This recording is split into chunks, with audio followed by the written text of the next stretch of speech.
Just when you thought the Cleveland Browns had finally figured out their quarterback situation, everything got flipped upside down. And honestly, the timing of this couldn't be more suspicious. Mary Kay Cabot just dropped a story that has Browns fans losing their minds.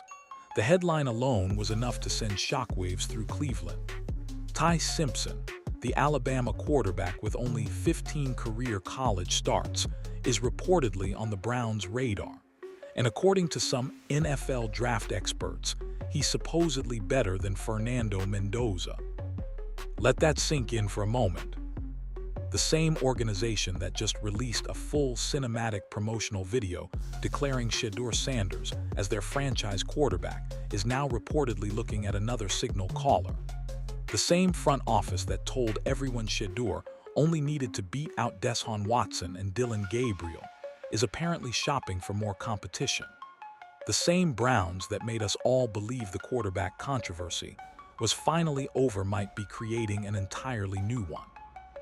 This isn't just a minor development. This is the kind of story that makes you question everything you thought you knew about Cleveland's direction. Because if they're seriously considering Ty Simpson, what does that say about their confidence in the guy they've been promoting all offseason? The reports claim multiple NFL draft experts are high on Simpson. Dan Orlovsky from ESPN apparently thinks he's the best quarterback in the entire draft class. Mike Tannenbaum, the former Jets general manager, says he's heard from teams that rate Simpson above the competition. These aren't random voices. These are people with legitimate NFL connections. But here's what makes this situation even more complicated. There's a personal connection between Ty Simpson and Todd Monken that nobody is talking about enough. And that connection might explain why this story suddenly appeared out of nowhere. Before we go any further, we need to talk about who Ty Simpson actually is. Because if you're not a hardcore college football fan, his name might not ring any bells. And honestly, that's part of what makes this whole situation so bizarre. Ty Simpson played quarterback at Alabama, but unlike most Crimson Tide quarterbacks who get drafted, Simpson wasn't a four-year starter who dominated the SEC. He only started 15 games during his entire college career. 15. That's barely more than one full season of experience at the highest level of college football. Now, does that mean he's not talented? Absolutely not. The physical tools are clearly there. He's got arm strength. He's got mobility. He's got the kind of raw athletic ability that makes scouts drool when they project what a player could become with proper NFL development. But raw is the key word here. This isn't a polished prospect ready to step in and lead a franchise from day one. This is a project, a development piece, the kind of quarterback you take when you're willing to wait 2 or 3 years for potential to become production. So why are NFL experts suddenly so high on him? Part of it comes down to upside. In a draft class that many consider weak at the quarterback position, Simpson represents the highest ceiling. He might not have the most experience, but he has the most room to grow. And for teams that value potential over polish, that's an attractive combination. Dan Orlovsky went on record saying Simpson is the best quarterback in this draft class. That's a bold statement from someone who watches film for a living. Mike Tannenbaum backed that up by revealing he's heard similar sentiments from actual NFL teams doing their evaluations. But here's the part that should concern Browns fans the most. There's a direct connection between Ty Simpson and Todd Monken that goes beyond football. Reports indicate that Monken has a relationship with Simpson's father. They know each other personally. And in the NFL, personal connections often influence personnel decisions more than people want to admit. Does that mean Monken is pushing for Cleveland to draft Simpson? We can't say that for certain, but the connection exists. And now there's a story circulating about the Browns having Simpson on their radar. The timing feels like more than coincidence. Let's call this what it is. If the Browns are seriously considering drafting Ty Simpson, they're essentially betraying everything they told us about Shedeur Sanders. Think about what happened just weeks ago. The Cleveland Browns released a professionally produced promotional video featuring Shedeur as their franchise quarterback, not as a competitor, not as a possibility, as the guy, the chosen one, the future of the franchise. That video highlighted his journey from draft night disappointment to rookie Pro Bowl selection. It showcased his connection to Harold Fannin Jr. It emphasized his work ethic, his preparation habits, his readiness to lead. The production quality alone told us this wasn't some throwaway content. This was an organizational statement. And now we're supposed to believe they're looking at another quarterback in the first round.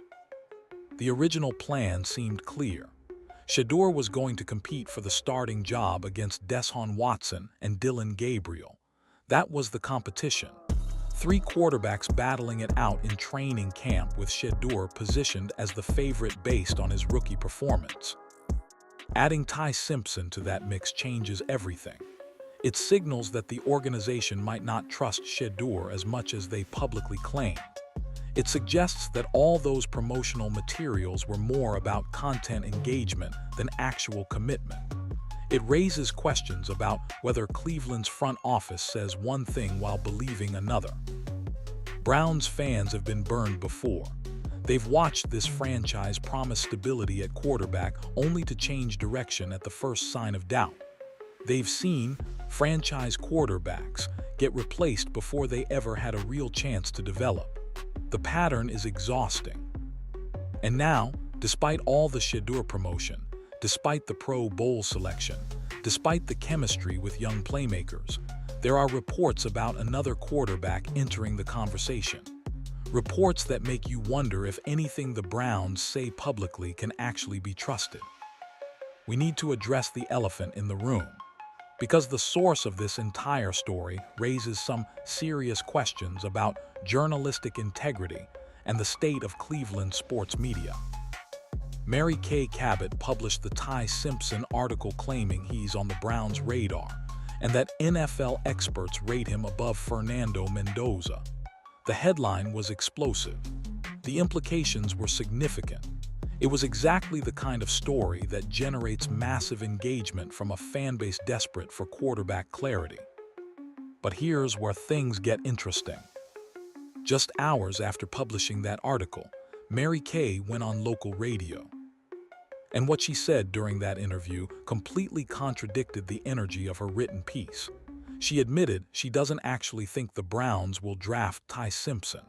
She acknowledged that he'll probably end up somewhere else. She essentially walked back the entire premise of her own story. So which is it?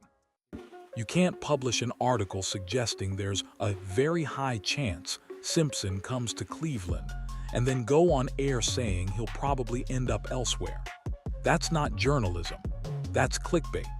That's manufacturing controversy for engagement while knowing the actual substance doesn't support the headline. This pattern has frustrated Browns fans for years. The Cleveland media seems more interested in generating clicks than providing accurate information. They push narratives that stir up emotions, get people arguing in comment sections, and drive traffic to their platforms. Then, when confronted about the accuracy, they retreat to safe positions that contradict their original reporting. It's exhausting and it's damaging. Because now Browns fans have to sort through conflicting information, trying to figure out what's actually happening with their team. Is Ty Simpson really a serious target? Or is this just another manufactured controversy designed to keep people clicking and commenting? The frustration is understandable.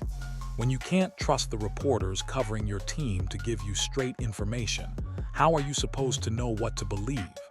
When headlines say one thing and interviews say another, where does the truth actually lie? Mary Kay acknowledged the Browns are doing their work on quarterbacks. She mentioned they might consider Simpson if he falls to certain picks, but she also made clear that she doesn't expect it to happen. That kind of mixed messaging creates confusion rather than clarity. The Ty Simpson story included an interesting comparison that deserves more attention. According to the NFL draft experts quoted in Mary Kay's article, Simpson is better than Fernando Mendoza. And that comparison opens up a fascinating debate about how we evaluate quarterback prospects. Fernando Mendoza just won a national championship with Indiana. On paper, that's an incredible accomplishment that should put him near the top of every draft board. A championship-winning quarterback with big game experience seems like exactly what NFL teams should want. But here's the thing about Mendoza that people don't discuss enough. He had arguably the best offensive line in college football protecting him. That Indiana front dominated every team they faced. Mendoza had days to throw the ball while his blockers pancaked defenders into the turf. Does that diminish what he accomplished? That's the million-dollar question. Some analysts argue that any competent quarterback would have succeeded behind that line. When you've got 5 seconds to survey the field on every dropback, making reads becomes significantly easier. When defenders can't get within 10 yards of you, accuracy becomes more manageable. When your running game consistently moves the chains, play action becomes almost unfair. Others counter that Mendoza still had to make the throws. He still had to read defenses. He still had to lead a team to a national championship regardless of who was blocking for him. Plenty of quarterbacks have had great offensive lines and still failed to win at the highest level. The Raiders apparently believe in Mendoza enough to build their own steel curtain around him. They're investing heavily in offensive line talent to recreate the conditions that made him successful at Indiana. That's a legitimate strategy. If a quarterback thrives with protection, give him protection. But it also raises questions about his ability to perform when things break down. What happens when the pocket collapses? What happens when he faces pressure he didn't see in college? What happens when the protection isn't perfect? Ty Simpson, by contrast, had to create more on his own at Alabama. The Crimson Tide didn't always have dominant offensive line play during his time there. He learned to navigate pressure, extend plays, and make something out of nothing. That experience might translate better to NFL reality where protection is never guaranteed. The comparison matters because it speaks to different philosophies about quarterback evaluation. Do you take the proven winner with questions about his supporting cast? Or do you take the raw talent who showed flashes without the same infrastructure? Cleveland's draft position makes this entire situation even more complicated. They're not just sitting with one valuable pick. They've got multiple opportunities to address the roster, and how they use those picks will tell us everything about their actual priorities. The Browns hold the 6th overall selection. That's premium draft capital, the kind of pick that gets you a blue-chip prospect who can transform your franchise. It's also the kind of pick that generates trade interest from teams wanting to move up for their guy.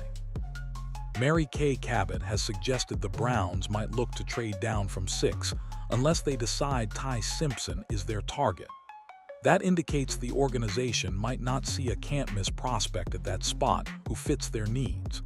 Trading down would accumulate more picks while still potentially landing quality players. But here's where it gets interesting. The Browns also have pick 24 and pick 39. Those are still premium selections. Not quite the same value as top 10, but absolutely the kind of picks that land impact players. If Ty Simpson falls past the first few picks, he could potentially be available at 24. That's the scenario Mary Kay mentioned where the Browns might seriously consider him. A first-round quarterback at 24 costs less draft capital than one at 6 while still getting a talented prospect. And if Simpson somehow slides to 39, that would be incredible value for a player some experts consider the best quarterback in the class. It would also mean the Browns could address other needs at 6 and 24 before adding quarterback depth later. The problem is that all of this speculation creates uncertainty around Shedeur's position. If the Browns are seriously mapping out scenarios where they draft Ty Simpson, it means they're not fully committed to the quarterback already on their roster. That's the message this sends regardless of how they try to spin it. Meanwhile, other quarterback names have entered the conversation. Drew Aller has been mentioned as a potential mid-round target. Talon Green apparently has a tantalizing skill set that makes him worth developing. These aren't first-round names, but they represent the same principle. The Browns are looking at quarterbacks despite having Shedeur. The owners' meetings in Phoenix should provide more clarity. Mary Kay will have opportunities to question the Haslams, Andrew Berry, and Todd Monken directly. Maybe we'll get real answers about the organization's quarterback plans. Or maybe we'll get more corporate speak that sounds good without actually saying anything. Step back from the Ty Simpson specifics and look at the bigger picture.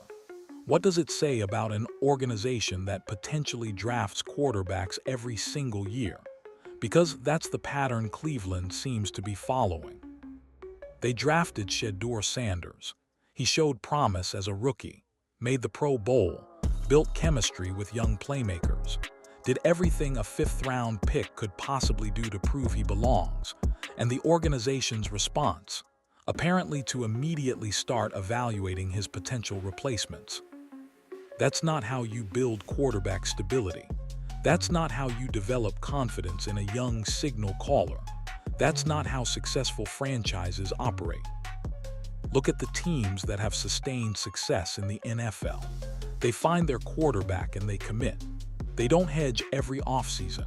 They don't constantly evaluate alternatives. They put resources around their guy and let him develop without looking over his shoulder every single day. The Browns seem incapable of that commitment. And honestly, can you blame them given their history? This franchise has been searching for a quarterback since they returned in 1999. They've tried everything: high draft picks, veteran acquisitions, project development. Nothing has worked long enough to create stability. The position has been cursed for over 2 decades. But at some point, the constant churning becomes part of the problem rather than the solution. When young quarterbacks know they're already being evaluated for replacement before their second season starts, how does that affect their confidence? How does that affect their development? How does that affect their willingness to commit long-term to the organization? Deshaun Watson's contract still haunts this franchise. $230 million guaranteed to a quarterback who hasn't justified that investment on the field. That financial commitment should have created stability. Instead, it created a situation where the Browns are simultaneously paying elite quarterback money while searching for a different answer. Dillon Gabriel was supposed to provide depth and competition.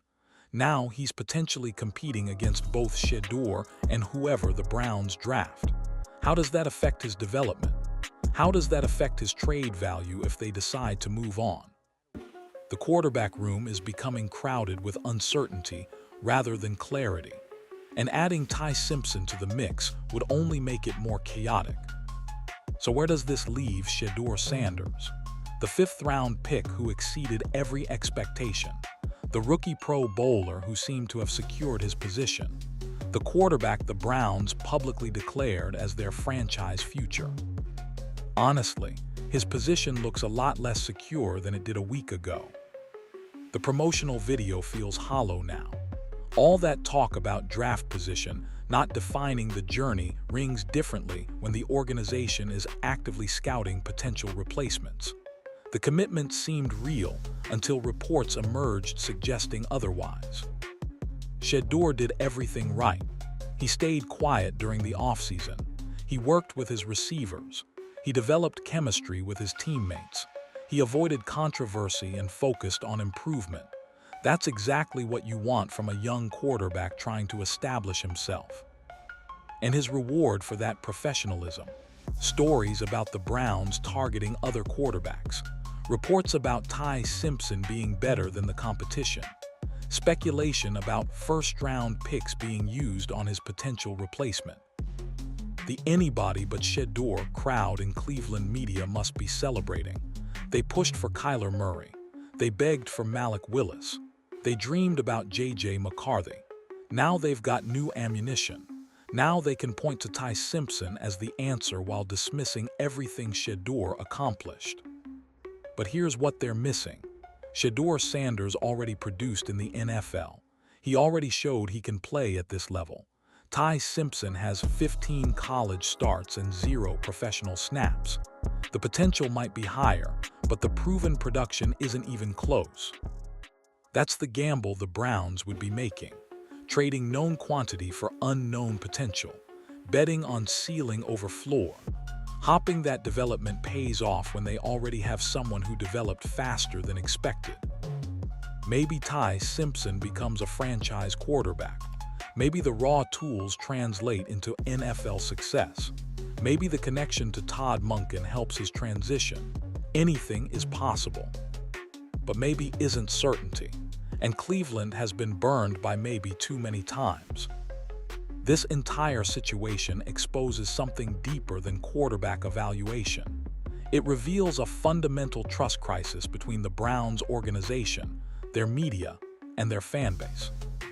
Browns fans can't trust what the organization says publicly. The Shedeur promotional video suggested commitment. The Ty Simpson reports suggest otherwise. Which message is true? Both can't be accurate simultaneously. Either the Browns are fully committed to Shedeur or they're actively seeking alternatives. The mixed signals create confusion that erodes confidence. Browns fans can't trust their local media to provide accurate information. Mary Kay Cabot publishes explosive headlines, then walks them back hours later. The gap between written content and spoken interviews reveals a priority on engagement over accuracy. When reporters contradict themselves, credibility disappears.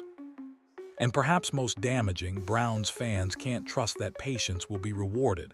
They've been told to trust the process before. They've been promised stability before. They've been assured that this time would be different before. And every time something changes, someone new enters the picture. The plan shifts. The cycle repeats. 25+ years of quarterback instability does that to a fan base. It creates skepticism that's difficult to overcome. It makes every positive development feel temporary, because experience has taught them that change is always coming. The Ty Simpson story might amount to nothing. The Browns might stick with Shedeur exactly as they've publicly stated. This could all be media-manufactured controversy with no actual substance behind it. But the fact that Browns fans immediately believe the worst says everything about the trust that's been destroyed over decades of disappointment. They've been conditioned to expect chaos. They've learned that organizational statements mean nothing until proven otherwise. They've watched too many franchise quarterbacks become footnotes. The Cleveland Browns find themselves at a crossroads that feels painfully familiar. Another offseason, another quarterback controversy, another round of speculation about who will actually lead this franchise into the future. Shedeur Sanders proved himself as a rookie. He earned a Pro Bowl selection. He built chemistry with young weapons.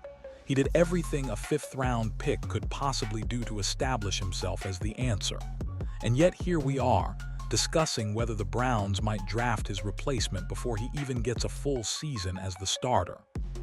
Ty Simpson might be a tremendous prospect. The raw tools are there. The upside is appealing. The connection to Todd Monken adds an interesting wrinkle, but he's also a project with minimal college experience facing questions about whether his potential will translate to professional production. The Fernando Mendoza comparison raises legitimate questions about quarterback evaluation. Do you take the championship winner with elite supporting cast questions? Do you take the raw talent who created more on his own? Do you trust production or potential? These debates will continue throughout draft season. Mary Kay Cabot's reporting has muddied the waters rather than clearing them.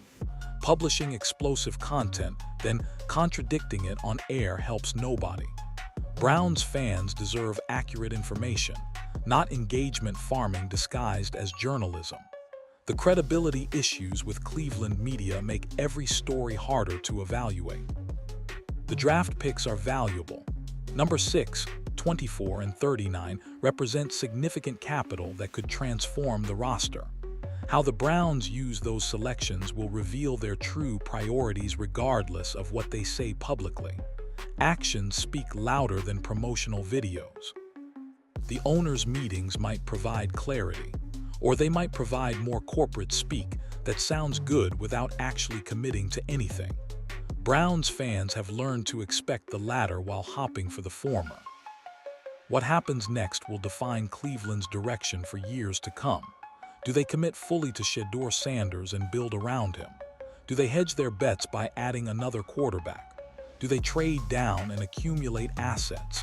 Every option carries risk. Every choice eliminates alternatives. The one certainty is that Browns fans deserve better than constant uncertainty.